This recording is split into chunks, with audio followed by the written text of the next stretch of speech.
हम probability models के बारे में पढ़ रहे हैं। प्रोबेबिलिटी मॉडल्स के बारे में पढ़ते पढ़ते हमने देखा कि किसी भी चीज़ के लिए प्रोबेबिलिटी मौजूद होती है। जिस तरह अगर मौसम को देखा जाए वहाँ भी प्रोबेबिलिटी मौजूद होगी कि क्या बारिश हो सकती है, क्या धूप निकल सकती है, क्या बर्फ़बारी हो सकती है। इसी तरह यहाँ पे उसने बताया है कि किस तरह हम डिफरेंट प्रोबेबिलिटीज़ को ऐड करेंगे। फॉर एग्ज़ाम्पल, आपके पास एक प्रोबेबिलिटी थी कि बारिश हो सकती है, बर्फ़बारी हो सकती है। अभी क्या करना है, आपने बारिश को लिखा, प्लस किया, आपने बर्फ़बारी को लिखा। दोनों को जब आपने प्लस किया है, ये देखें चांस कितना था बारिश का 40%। यहाँ पे आप देखें 40% और स्नो है, इसका चांस 15% है। दोनों को ऐड किया 55%। कहता है कि 55% चांस है कि नेक्स्ट डे बारिश या फिर बर्फ़बारी हो सकती है। तो ये थी प्रोबेबिलिटी कितनी आई 55%। तो यही हमारा सैंपल है। दूसरे एग्जांपल में वो बताता है, suppose your candidate has a 60% chance of winning an election in progress. कहता है कि एक इलेक्शन चल रहा है प्रोग्रेस में। कहता है कि आपका जो कैंडिडेट है उसके 60% चांस है जीतने के। कहता है कि देन सैंपल क्या होगा, विन और लूज़। कहता है कि सैंपल में क्या आएगा, आप जीतेंगे या हारेंगे। तो आपका कैंडिडेट 60% चांस तो हैं उसके, लेकिन वो जीतेगा या हारेगा। विद प्रोबेबिलिटी विन परसेंटेज कितनी है 60%, 0.60 तो 0.6। तो कहता है कि लॉस के लिए कितनी प्रोबेबिलिटी है 4% या फिर 40%। तो यहाँ पे अगर आप देखें तो विन की ज़्यादा है, लॉस की कम है, लेकिन हमें इससे कोई तल्लुक़ नहीं है। हम तो प्रोबेबिलिटी की बात कर रहे हैं।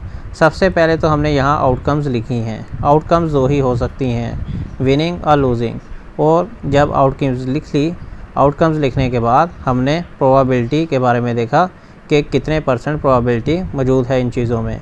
तो विनिंग में हमारे पास 0.60 मौजूद थी, लूजिंग में हमारे पास 0.40 मौजूद है।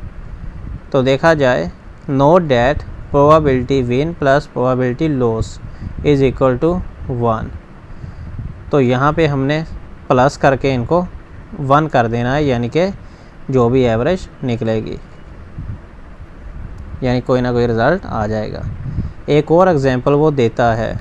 वो कहता है कि suppose we flip a fair coin. कहता है कि हमारे पास एक अच्छा सिक्का है, विच कैन कम अप इधर हेड्स और टेल्स। कहता है कि वो हेड भी हो सकता है, टेल भी हो सकता है, विद इक्वल प्रोबेबिलिटी। कहता है कि कोई पता नहीं, इक्वल प्रोबेबिलिटी है 50% 50%, 50% हेड है, 50% टेल है, दोनों की प्रोबेबिलिटी एक है।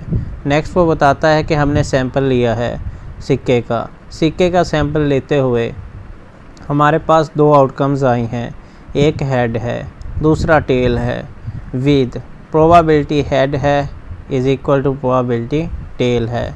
तो दोनों का कितना है 0.5। Of course probability head plus probability tail is equal to 1। तो कहता है कि जब हमारे पास फेयर आउटकम्स मौजूद हैं, दोनों में से एक ही आएगा तो वो इक्वल होगा 1 के। एक और एग्जांपल देता हुआ कहता है कि suppose we flip 3 fair coins in a row and keep track of the sequence of heads and tails that result.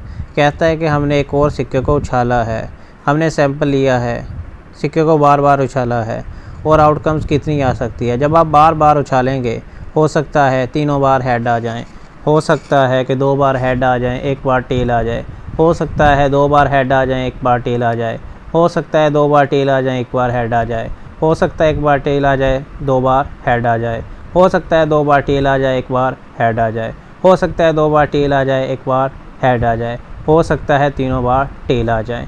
कितनी आउटकम्स आ सकती हैं। जब इतनी ज़्यादा आउटकम्स आ चुकी हैं तो फिर आपने क्या करना है, इनकी प्रोबेबिलिटी के बारे में देखना है। तो यहाँ पे वो देखें, कहता है कि अगर आपने हेड प्लस हेड टेल करना है तो वहाँ पे क्या होगा। यहाँ पे उसने बताया है 1/8 प्लस 1/8 इज़ इक्वल टू 1/4। इस तरह आपने इनकी कैलकुलेशन अपनी कॉपी पे करनी है। तो ये पैराग्राफ आप खुद भी पढ़ सकते हैं। 12.5 हमारे पास एग्जाम्पल है। तो ये अच्छी बात ये है कि आपको वीडियो की शक्ल में ये चीज़ें मिल गई हैं। उम्मीद है आपको सारा अच्छे से याद हो जाएगा। एक और एग्जाम्पल के बारे में देखेंगे, वीडियो लंबी हो रही है। Suppose we flip 3 fair coins in a row but care only about the number of heads. कहता है कि हमने 3 सिक्के जो हैं उनको उछाला है, लेकिन हमें टेल्स नहीं चाहिए, हमें सिर्फ हेड्स चाहिए। कहता है कि सैंपल लिया था और ये 0, 1, 2, 3 ये आउटकम्स हैं कि हेड एक बार 0 बार भी आ सकता है, हेड 1 बार भी आ सकता है, हेड 2 बार भी आ सकता है, हेड 3 बार भी आ सकता है। However, ताहम the probabilities of these 4 outcomes are not all equally likely. We will see later that in fact P0 is equal to P3 is equal to 1/8 while P1 is equal to P2 is equal to 3/8। तो इसी तरह आपने इनको divide की तरह करना है। तो यहाँ देखें, we note that it is possible to define probability models on more complicated uncountably infinite sample space as well। तो ये काफ़ी ज़्यादा देखें कि मुश्किल भी हो रहा है। तो आहिस्ता आहिस्ता आप नेक्स्ट की तरफ जाएंगे। नेक्स्ट हम वेन डायग्राम एंड सबसेट्स के बारे में अच्छे से देखेंगे। तब तक के लिए गुड बाय फॉर नाउ।